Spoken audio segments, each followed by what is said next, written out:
My manager called me family for years, then I accidentally found the file with my name on it.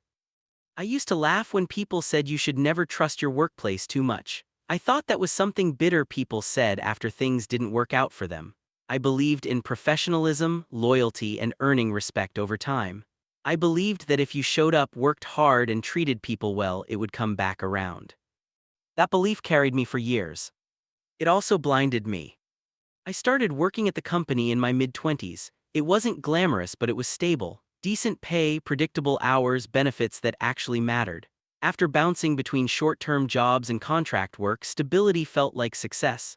I wasn't trying to climb the corporate ladder at lightning speed. I just wanted to build something steady.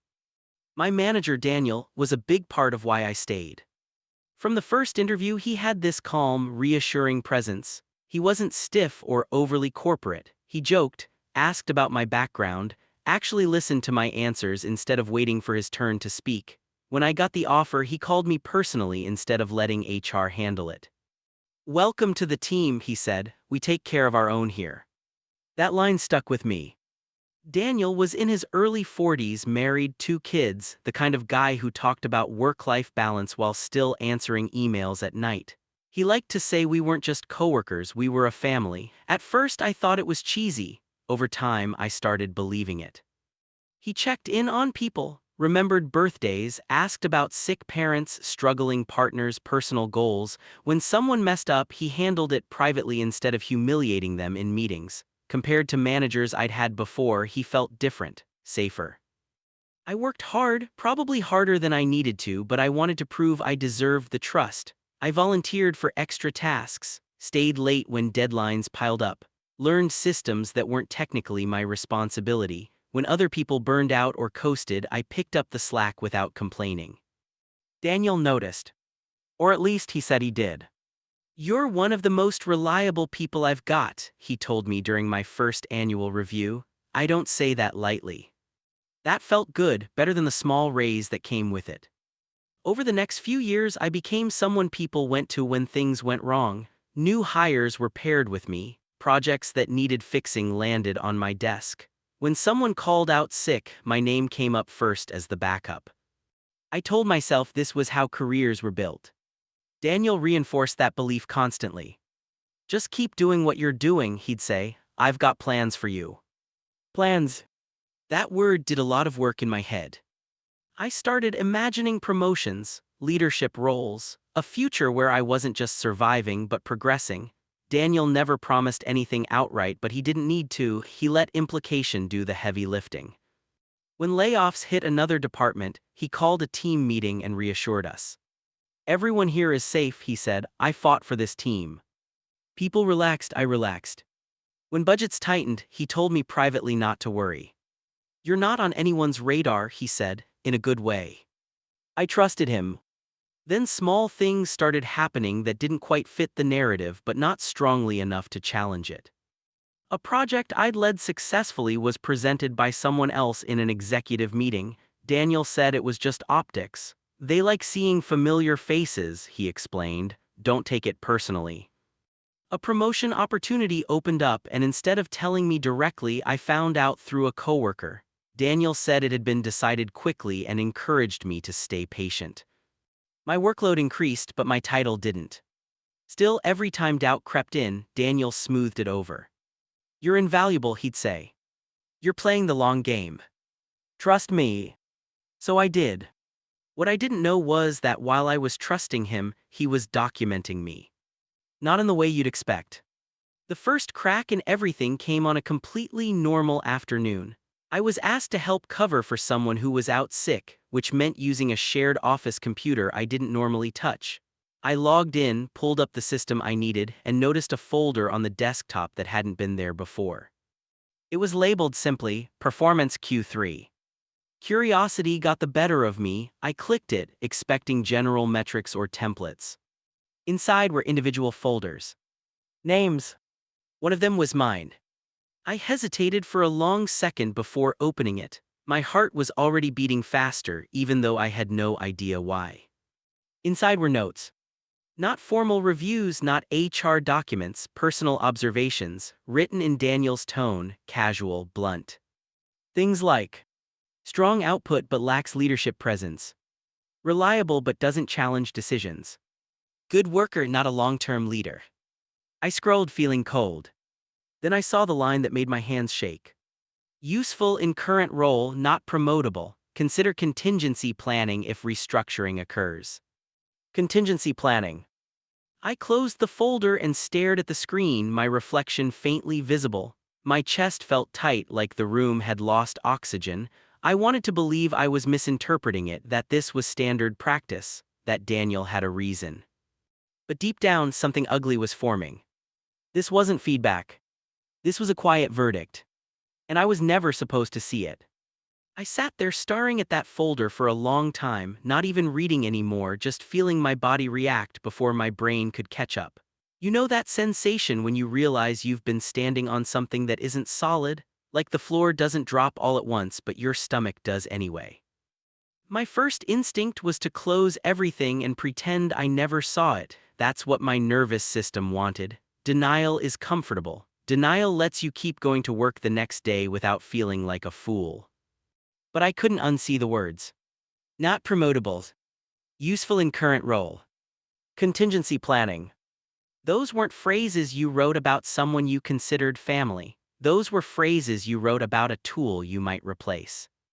I told myself maybe I was overreacting. Maybe that's how managers talked behind the scenes. Maybe this was some template language. Maybe Daniel had written it years ago and it wasn't current. My brain kept searching for a version of reality where everything still made sense. Then I did the stupid thing you always do when you're trying to prove you're not paranoid. I opened other folders. Not to snoop for gossip, I told myself, just to understand the context. Just to see if everyone had notes like that, just to see if Daniel wrote about everyone in this blunt way and I'd simply been naive. I clicked a coworker's folder, someone I knew was favored, someone who got the interesting projects, someone who could show up late and still get praised for strategic thinking. Their notes were different. High potential. Exec ready. Needs exposure to leadership opportunities. Protect from restructuring. Protect. I clicked another folder, someone who didn't do much but somehow always stayed afloat. Low impact but harmless. Keep if possible for stability. Then another. Strong presence, good political instincts. Could be moved up with mentoring. I went back to mine and suddenly the contrast hit like a slap. My notes weren't develop or mentor or grow. Mine were useful, reliable, doesn't challenge, not promotable. It felt like I'd been quietly categorized a long time ago. And what terrified me was how much my behavior fit the box he'd put me in. I'd spent years being agreeable, years being the dependable one, years trying to prove loyalty. I'd avoided conflict because I thought it was maturity. I'd said yes to everything because I thought that's how you earned respect. And all of that in Daniel's eyes wasn't leadership. It was convenience. I closed the folders and logged out so fast my hands were clumsy on the keyboard. The office felt louder, brighter, too normal for what I'd just seen. People walked past chatting about weekend plans. Someone laughed at a meme. A printer beeped. I felt like I'd stepped into a different dimension where everyone else was living in a version of the story I no longer believed. The rest of the day was a blur. I smiled when someone spoke to me, answered questions, nodded in meetings. Inside, I was running on this weird mechanical autopilot. I kept thinking about Daniel's voice, the way he'd looked me in the eye and told me, "I've got plans for you." I remembered every time he'd used the word family. I went home that night and couldn't stop replaying it. My girlfriend asked what was wrong. I almost told her. Then I realized how ridiculous it would sound. "Hey, I saw a secret folder with my name on it." It sounded like a conspiracy theory, like something a paranoid person would say. So I said, "Work stuff, just tired." That night I didn't sleep. I kept thinking about the phrase contingency planning if restructuring occurs. I'd heard whispers about restructuring for months, nothing official, just that vague corporate fog of optimizing and streamlining. Daniel had always brushed it off when we asked. But what if he wasn't brushing it off? What if he was preparing? And what if I was on the list? The next morning at work, Daniel was his usual self. Smiling, friendly, asking about everyone's weekend, making jokes. He looked at me and said, "Morning, you good?" My throat went dry, I forced a smile and said, "Yeah, just busy." He nodded like that made sense, then moved on. That normalcy made me angry in a way I didn't expect. Not explosive anger, more like a slow burn. Like, how are you so comfortable acting like nothing's wrong when you've written those things about me? I spent the day watching him differently, listening differently. Every compliment he gave someone sounded strategic. Every great job felt like currency being spent for a reason. And I started noticing patterns I hadn't cared about before. Who he invited into certain meetings, who he praised publicly, who he criticized privately, who he gave visibility and who he kept in the trenches. It was like there was an invisible ladder and Daniel decided who got to touch it. I realized I'd been doing the kind of work that kept everything running smoothly but didn't make anyone look impressive. The unglamorous fixes, the last-minute saves, the boring system maintenance that prevented disasters, the kind of work that mattered but never looked sexy in a slide deck. I'd been proud of that in a way. I thought being the reliable person was a good thing. Now it felt like I'd been building a cage. Over the next week, I tried to gather information without tipping my hand. I didn't have a plan, just anxiety and a growing need to understand what was happening around me. I asked a coworker I trusted casually if she'd heard anything about restructuring. She looked around before answering, lowering her voice. "I've heard rumors," she said. "Nothing confirmed, but Daniel's been having private meetings with leadership." Private meetings. I asked if she thought our team was at risk. She shrugged. "I think some people are safe. Some people," she trailed off, then added quietly, "He's been talking about future leaders. You know how he is." Future leaders. That phrase hit me like a coin dropping into a slot. I started paying attention to who got called leadership material. It wasn't necessarily the best workers. It was the people who were confident, vocal, visible, the ones who knew how to speak in meetings, the ones who challenged Daniel just enough to seem strong but not enough to threaten him. I wasn't one of those people. I'd always been the one who executed, the one who made sure deadlines were met, the one who cleaned up mistakes quietly so no one looked bad. Including Daniel. That's what made the betrayal feel so personal. I'd protected him, I'd protected the team, I'd covered gaps without complaining, and in his private notes I was useful. Not valued. Useful. One afternoon, Daniel asked me to come into his office. Normally, that wouldn't have triggered anything. He called people in for quick check-ins all the time, but after what I'd seen, my body reacted like it was a threat. My hands went cold, my heart started racing. He closed the door behind me and leaned back in his chair, relaxed. "Just wanted to see how you're doing," he said. "You've been quiet lately." Quiet. I wondered if he sensed something, or if quiet was just his way of saying I wasn't being as compliant as usual. I kept my face neutral and said, "Just busy, a lot on my mind." He nodded like that made perfect sense. Then he smiled slightly, the way someone does when they're about to deliver a line they've rehearsed. "You know you're a big part of this team," he said. "I hope you know that." My throat tightened. For a second I almost believed him again. That's what's so dangerous about someone who's good at managing people. They know exactly which words to use. I asked him carefully, "Are there any changes coming, like restructuring? People are talking." His smile didn't change, but something in his eyes did, a flicker of calculation. "There's always talk," he said. "You know that. Leadership discusses things. It doesn't mean anything is imminent." Imminent. Another corporate word that meant nothing and everything at the same time. He leaned forward slightly and lowered his voice like he was sharing something confidential. "If anything ever changes, I'll make sure my people are taken care of," he said. "You're one of mine." One of mine. The same phrase that used to make me feel safe now made me feel nauseous. Because I couldn't stop thinking about the notes. Contingency planning if restructuring occurs. That wasn't taking care of my people. That was planning for my removal. I left his office with a smile on my face and a knot in my stomach.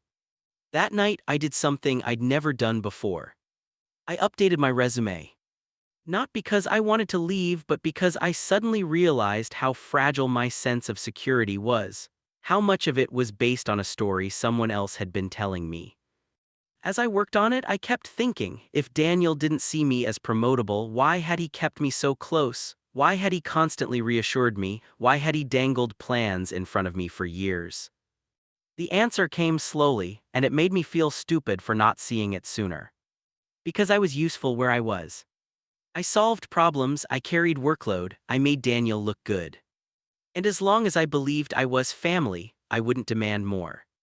I wouldn't leave. I wouldn't even question it. That's when the betrayal stopped feeling like a single incident and started feeling like a system. And I realized I needed more than a resume. I needed proof. Once that idea lodged itself in my head that I wasn't being developed, I was being maintained, I couldn't shake it. It explained too much: every delayed promotion, every vague reassurance, every just keep doing what you're doing. I wasn't on a path forward, I was in a holding pattern. The problem was, knowing that didn't automatically tell me what to do next. I couldn't confront Daniel outright, not yet, not without sounding paranoid or ungrateful, and I couldn't quit impulsively either. I had bills, responsibilities, a life built around the assumption that my job was secure, so instead I started paying attention in a way I never had before. Not emotionally, strategically. I began documenting my own work, quietly. I kept a private log of projects I'd led, issues I'd resolved, deadlines I'd saved, not just what I did but how it impacted the team, numbers, timelines, outcomes. I realized how little of that I'd ever tracked because I'd trusted that someone higher up was noticing. At the same time, I watched how information moved through the department. Daniel was careful about what he put in writing. Compliments were spoken, never emailed. Promises were implied, never documented. Anything official was vague enough to be meaningless. But every now and then, something slipped through. An email forwarded to the wrong group. A calendar invite with the wrong visibility settings. A comment made in a meeting that assumed more knowledge than it should have.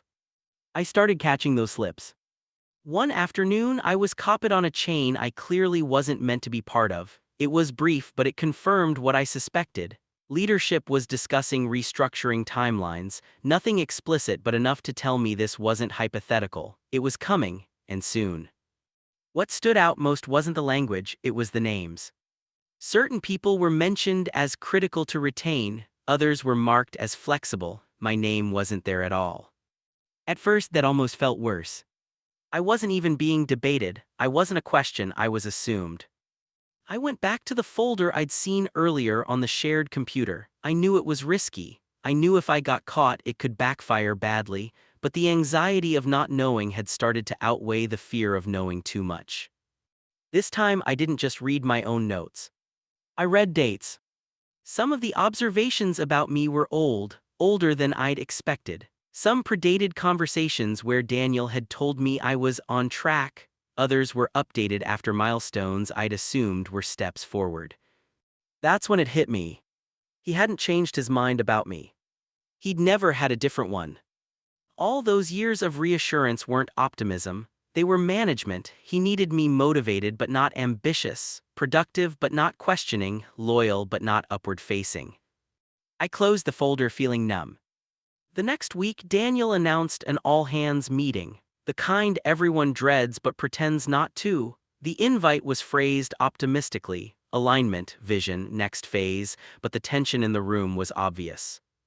He stood at the front, calm and confident, and talked about market conditions, about efficiency, about growth through focus, corporate buzzwords layered on top of one another until they almost lost meaning. Then he said it. There will be some changes. No specifics, no names, just enough to confirm everyone's worst assumptions. He reassured us that decisions would be made thoughtfully, that people would be treated with respect, that the goal was to position the team for long-term success. I watched faces around the room as he spoke. Some people looked nervous, some looked resigned, a few looked oddly calm. Those were the ones with "protect" written in their folders. After the meeting, Daniel pulled a few people aside for private conversations. I wasn't one of them. That night, I didn't just update my resume, I started applying. Quietly, selectively, not out of panic but out of self-preservation. For the first time in years, I allowed myself to imagine a future that didn't involve waiting for someone else's approval. The interviews that followed were surreal. I talked about my experience, my impact, my skills, and something strange happened. People seemed impressed. Genuinely, they asked questions Daniel had never asked. They talked about growth paths and leadership development in concrete terms, not vague promises. Each conversation chipped away at the story I'd been living in. The story where I was solid but limited. The story where reliability was a ceiling instead of a foundation. Meanwhile at work, Daniel became more attentive. He checked in more often, complimented me in passing, asked about my workload. It felt like he sensed something shifting even if he didn't know what. One afternoon he said, "I've been thinking about you a lot lately." That sentence used to thrill me. This time it terrified me. He talked about new responsibilities, about stretch opportunities, about how the team might need me to step up during the transition period. I nodded, I listened, I thanked him. Inside, I heard a different translation. "We're about to ask more from you. And we're not going to give you more in return." The final confirmation came from an unexpected place. A coworker I barely interacted with asked if we could grab coffee.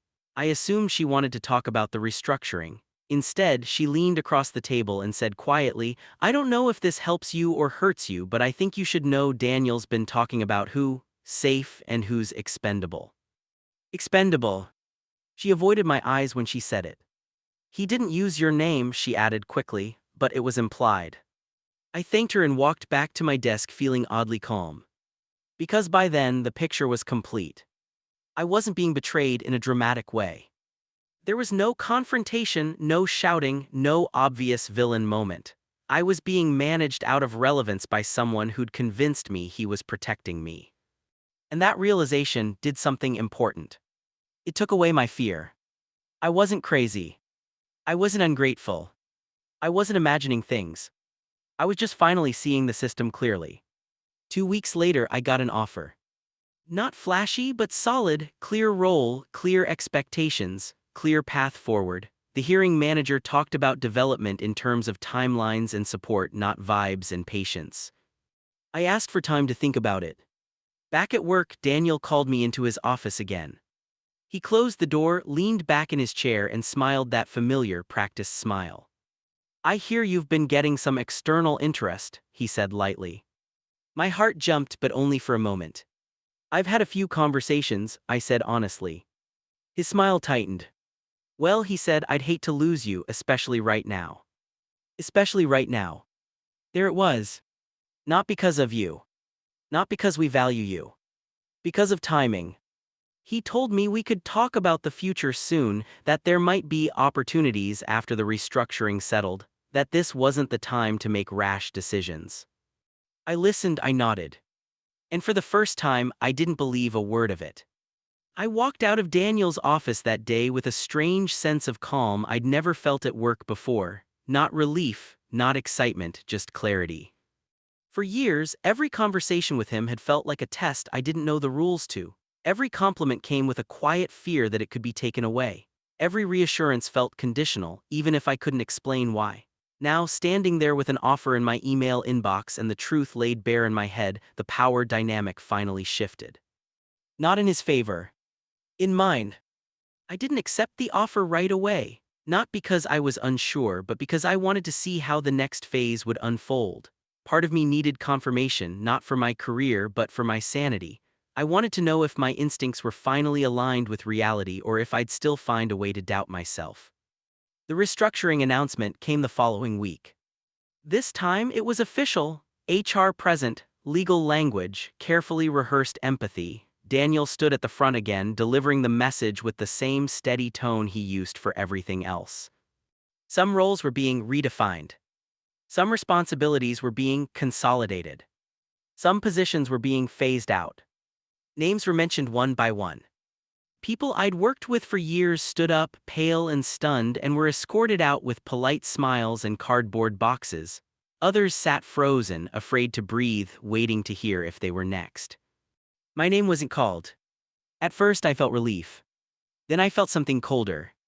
Because as the meeting went on, I realized something important. Everyone who stayed fit one of two categories. They were either visible, vocal, and politically valuable, or they were people like me whose workload would quietly absorb the responsibilities of the people who'd just been let go. After the meeting, Daniel pulled me aside again.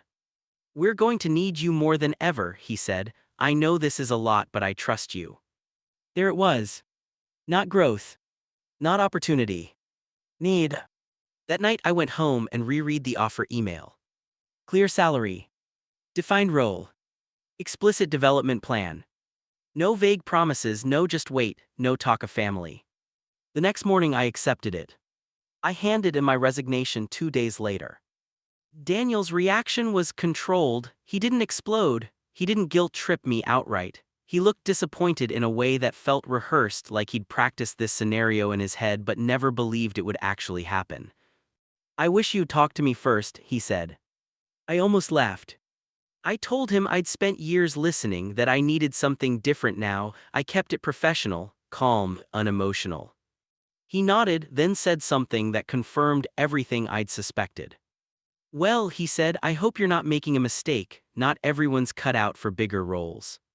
That sentence would have destroyed me a year earlier. This time it slid right off. My last 2 weeks at the company were surreal. People treated me differently the moment they knew I was leaving. Some were warmer, some distant. A few pulled me aside and told me they wished they'd done the same. Daniel barely spoke to me after that. The family language vanished overnight. Our conversations became transactional, cold, efficient. On my last day, I packed my desk quietly. No speech, no send-off, just a few genuine goodbyes and a lot of polite nods. As I walked out of the building, badge turned in, I felt lighter than I had in years. Not because I'd won, but because I'd stopped waiting to be chosen. The new job wasn't perfect. No job is, but from day one things were different. Expectations were clear, feedback was specific. When I did well, it was documented. When I needed to improve, it was discussed openly, not hidden in a private folder I was never meant to see. 6 months in, I was given responsibilities Daniel had told me I wasn't ready for. A year in, I was promoted. No dangling carrots, no vague reassurance, just progression.